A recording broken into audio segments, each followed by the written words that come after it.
Bonjour, je suis aujourd'hui en compagnie de Maître Daria Obeika, qui travaille au gouvernement depuis un certain nombre d'années et qui vient nous parler du processus législatif et réglementaire. Donc, Maître Obeika, peut-être commencer par quelques mots sur votre travail. Oui, donc comme vous l'avez mentionné, en fait, je travaille dans les cabinets politiques depuis une dizaine d'années.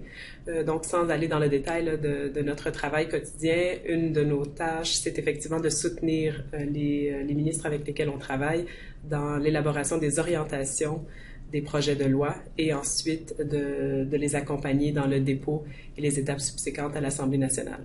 D'accord. Donc, votre travail vous met en contact avec des projets de loi. Pouvez-vous nous définir un peu ce que c'est exactement un projet de loi? Oui, donc un projet de loi, c'est à la fois très simple et très compliqué. Ça peut être un peu n'importe quoi. Vous pouvez mettre ce que vous voulez dedans. Il y a deux types de projets de loi, essentiellement les projets de loi d'intérêt privé, qui sont un peu plus rares, qui sont des projets de loi spécifiques à des organismes ou des individus qui en ont besoin, qui vont être portés par un député qui va accepter d'être la personne qui le présente à l'Assemblée nationale. Et des projets de loi qui sont plus connus, qui sont des projets de loi publics, donc normalement portés par un ministre, quoique ça peut aussi théoriquement être par un député, et qui émanent du gouvernement, qui sont déposés à l'Assemblée nationale et qui ont un impact un peu plus large, si on veut. OK. Donc, toute loi commence par un projet de loi. Est-ce qu'il y a d'autres étapes? Oui, donc effectivement, il y a une étape de dépôt de projet de loi. Mm-hmm. Par contre, si on regarde un peu dans la littérature va séparer les phases en 3 phases. La dernière phase va être celle qui commence par le dépôt d'un projet de loi à l'Assemblée nationale. C'est la phase parlementaire qui est plus publique. Les phases préalables vont être, premièrement, la phase ministérielle, où la décision est prise et les orientations sont prises pour élaborer le projet de loi, et ensuite la phase gouvernementale, où le projet de loi va être approuvé par l'ensemble du gouvernement avant son dépôt à l'Assemblée nationale. D'accord. Donc, la première phase, c'est la phase ministérielle.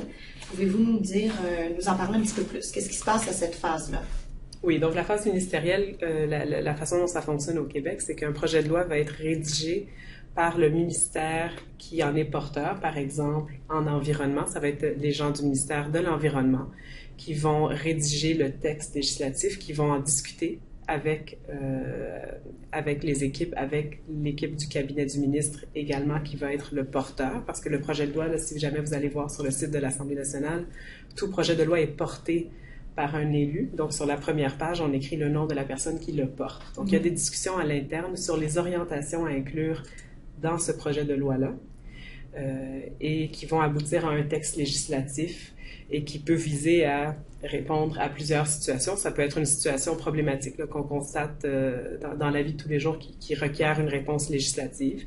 Ça peut être un besoin de modifier une loi existante. Seulement une loi peut modifier une loi. Donc, s'il y a un problème avec une loi, il faut nécessairement amender cette loi-là par un projet de loi. Mm-hmm. Ça peut être pour éviter un vide juridique, pour répondre à un rapport d'experts qui recommande des mesures législatives. Ça peut être pour donner suite à un engagement d'un gouvernement, d'un parti électoral. Ça peut être pour répondre à un jugement d'une cour qui dit au gouvernement aussi, vous devez faire des modifications législatives. Donc, il y a plusieurs raisons pour lesquelles un projet de loi peut être élaboré. Et ça, c'est la phase qui va se faire à l'interne dans le ministère. D'accord. Donc, on pourrait résumer la phase ministérielle en disant qu'on identifie un besoin pour une nouvelle loi qui peut être basée sur un ensemble de situations. Et là, le ministère prend la décision, on va y aller, on va faire un projet de loi pour régler ce besoin-là. Oui, et voici ce qu'on va y mettre. Et voici ce qu'on va y mettre, d'accord. Deuxième phase, la phase gouvernementale. Oui, donc puisqu'au Québec, ce sont les ministères sectoriels qui préparent les projets de loi, la deuxième phase, c'est la phase gouvernementale. C'est là où on va aller chercher l'approbation du gouvernement. Donc, ça se fait via des systèmes informatiques. Les textes législatifs vont être déposés dans un système qui va permettre aux autres ministères concernés d'en prendre connaissance et de formuler des commentaires, des propositions de modification, de formuler des objections aux besoins. Donc, vraiment de prendre connaissance, de commenter. Et ça c'est du côté des, si on veut, au niveau des fonctionnaires. Et ce qui va arriver ensuite, c'est que les textes vont être étudiés par les comités ministériels.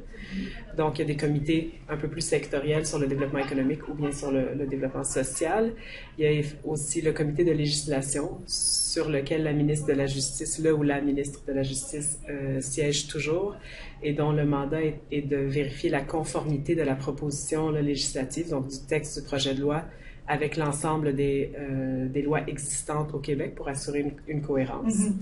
Et s'il y a aussi une implication financière à un projet de loi, le Conseil du Trésor va en vérifier la portée et mesurer l'impact financier sur les finances publiques du Québec.